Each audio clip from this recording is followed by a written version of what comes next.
मयंक किसी काम को 20 घंटे में समाप्त कर सकता है तथा शुभम इसी काम को 30 घंटे में समाप्त कर सकता है। मतलब 20 घंटे में और 30 घंटे में। अगर हम इसका एलसीएम निकालेंगे तो इसका एलसीएम निकलेगा 60। इसका मतलब अगर हम कार्य अवधि देखेंगे तो 20 दिया मयंक जो है 3 काम करता है और जो है शुभम 30 दूनी 2 काम करता है। इस प्रकार इनकी कार्य क्षमता 5 होगी। अब हम देखेंगे कि अगर ये दोनों मिलकर के इस काम को पूरा करें तो कितने दिन में कार्य समाप्त होगा। कुल काम 60 दिन है तो इनकी कार्य क्षमता 5 है। 60/5 करेंगे तो 5 एकम 5, 1 बचा 5 दूनी 10, 12 घंटे में कार्य जो है समाप्त हो जाएगा। एक कार्य को 3 दिन में, बी इसे 4 दिन में और सी इस कार्य को 6 दिन में समाप्त कर सकता है। देखेंगे यहाँ पर ए 3 दिन में, बी 4 दिन में और सी जो है 6 दिन में। अगर हम इनका एलसीएम देखेंगे तो एलसीएम 12 आता है। अब देखेंगे कि ए जो है 3 चौक 12, 4 तिया 12 और 6 दूनी 12। इस प्रकार इनकी कार्य क्षमता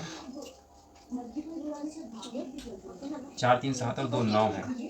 अब ये टोटल काम जो है 12 है तो हम देखेंगे 12/9। अब 3 तिरिक 9 और 3 चौक 12 मतलब 4/3 दिन में काम जो है पूरा हो जाएगा। ए किसी कार्य को 10 दिन में जबकि बी जो है 20 दिन में समाप्त करता है। ए 10 दिन में जबकि बी 20 दिन में पूरा करता है। अगर इसका हम एलसीएम निकालेंगे एलसीएम 20 आएगा।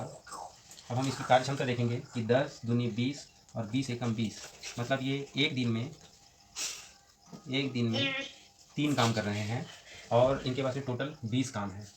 अब ये 5 दिनों तक दोनों साथ में काम करते हैं तो 5 दिन में 3 गुणी 5 बराबर इन्होंने 15 काम कर लिया। और 20 में से अगर हम 15 घटाएंगे, 20 में से 15 घटाएंगे तो 5 काम बचा।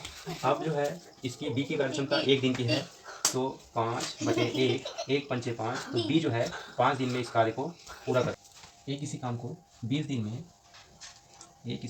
दिन में जबकि बी जो है उसी काम को 30 दिन में। अगर हम इसका एलसीएम निकालेंगे तो एलसीएम जो है 60 आएगा। अब हम इनका कार्य क्षमता देखेंगे 20 तिया 60।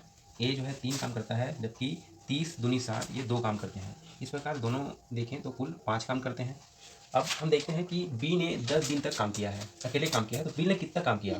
तो हम देखते हैं यहाँ पर बी जो है एक दिन में 2 काम करता है तो उसने 10 दिन का कितना कार्य होगा उसका 10 दिन का कार्य होगा। 10 दिन गुणी 2 तो 10 दूनी 20। इसका मतलब उसने टोटल 20 काम कर लिया।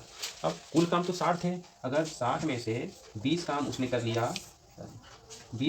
लिया तो टोटल जो है शेष कार्य जो है 40 बचा। अब 40 कार्य को दोनों मिलकर के काम कर रहे हैं तो 3 और 2 5 काम मतलब वो 5 काम कर रहे हैं शेष 40 कार्य को। तो 5 अट्ठे 40 मतलब ए ने जो है 8 दिन जो है साथ में काम किया था।